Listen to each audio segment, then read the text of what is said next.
When North Korea invades the South on June 25, 1950, the Republic of Korea is handicapped because its Air Force is largely equipped with American-supplied Second World War hand-me-downs, such as the F-51 Mustang. The U.S. Navy is in a similar predicament because although it has begun receiving the new jet-powered F-9 Panther, most of its fighters are still piston-engined F-8 Bearcats, which are no match against MiGs. What turns the tide against the invading Chinese and North Koreans is the arrival in December 1950 of the F-86 Sabre, the U.S. Air Force's first swept-wing and transonic jet fighter. 2 wings of F-86s are deployed at Kimpo and Taegu.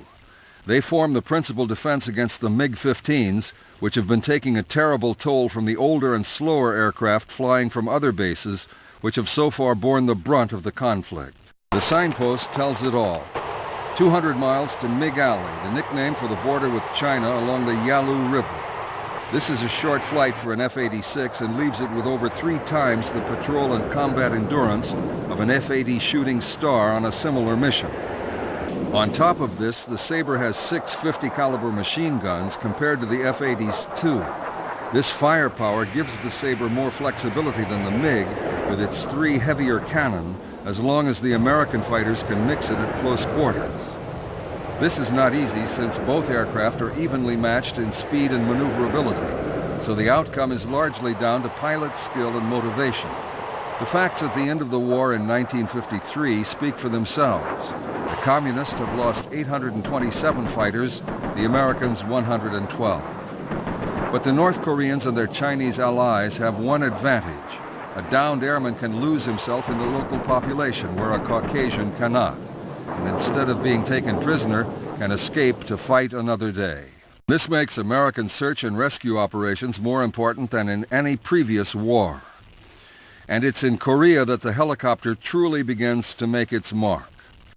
Sikorsky H-5s in ever-increasing numbers are deployed over the land and the sea to pick up pilots forced to bail out and return them to their units. Helicopters like the H-13, designed as an Army observation aircraft, also play a vital part in the medical evacuation role. Hundreds of lives are saved because they can reach the nearest MASH faster than any overland transport. This further improves American morale and resolve to win without resorting to atomic weapons.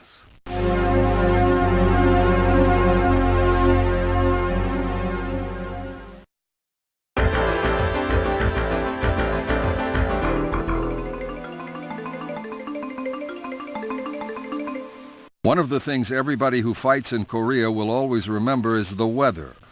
Most of the time, it seems, when it's not torrential rain and thick mud, it's snow and bitter cold. Nor does the rugged mountainous terrain help operations on the ground or in the air. At the beginning of the conflict in June 1950, most United Nations aircraft sent to help stem the North Korean offensive are Second World War veterans such as the B-26 Marauder. This is still a useful ground attack aircraft with 11 machine guns and an 1,800-kilo bomb load. The largest aircraft used in the Korean War is the B-29 Super Fortress. Flying from Guam and Okinawa, the B-29 proves particularly effective against targets such as bridges and rail centers. At the beginning of the conflict, the only operational jet available to the newly formed U.S. Air Force is the F-80 Shooting Star. When China enters the conflict in October, these prove inferior to the MiG-15 except at low level and are relegated to the ground attack role. Although the F-80s have only limited range and loiter time over the target, they are effective in strafing and rocket attacks and in dropping wingtip tanks of napalm. Among the first naval units on station off the coast of Korea following the United Nations resolution in July 1950 are British aircraft carriers such as Theseus and Colossus. The Royal Navy packs a powerful punch in the ground attack role with its Fireflies and in particular its Sea Furies. This big radial-engined machine has greater range and endurance than the first-generation jets and can carry bombs and rockets in addition to its cannon. United States Navy and Marine Corps aircraft are also invaluable in stemming the Chinese invasion of Korea.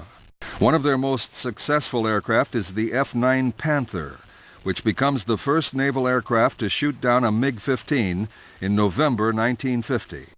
Navy Panthers provide top cover for Marine aircraft engaged in ground attack missions. They succeed in destroying many vital installations such as bridges and dams.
mainstay of Strategic Air Command is the B-52 Stratofortress.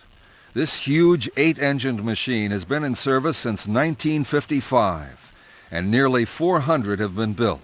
Apart from conventional bombs carried in its internal bay, the B-52 can carry standoff missiles such as the AGM-28 Hound Dog. In 1969, the bulk of the 193 B-52Gs built are stationed at 9 air bases in the continental United States. Most of the more modern 102 B-52Hs built are stationed along the Canadian border, ready for the transpolar route towards the Soviet Union. The B-52 is very much a product of 1940s theory and has had to be constantly upgraded to take account of more recent developments in radar and missile technology. Modifications include avionics changes to enhance survivability on low-level missions and underwing pylons for standoff missile.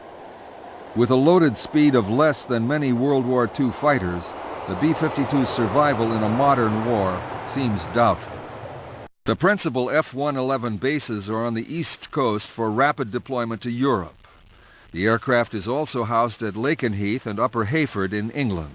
The swing-wing F-111 began life as a fighter project, but has since been turned into what is arguably the world's finest all-weather day and night long-range attack aircraft. The F-111 can carry conventional or nuclear bombs as well as standoff missiles on underwing pylons, which swivel as the wings are swung in or out. With a top speed of Mach 2 and sophisticated electronics, the Aardvark, as the aircraft is nicknamed, is one of the most potent strategic weapons available to NATO. Other strategic bombers available to NATO are the Royal Air Force's V-bomber fleet and the French Ariane Stratégique's Mirage 4s. The mainstay of the Royal Air Force's strategic bombing force is the delta-winged Avro Vulcan medium bomber. This subsonic aircraft can carry conventional bombs or the Blue Steel standoff missile, and today is configured for low-level missions using terrain-following radar.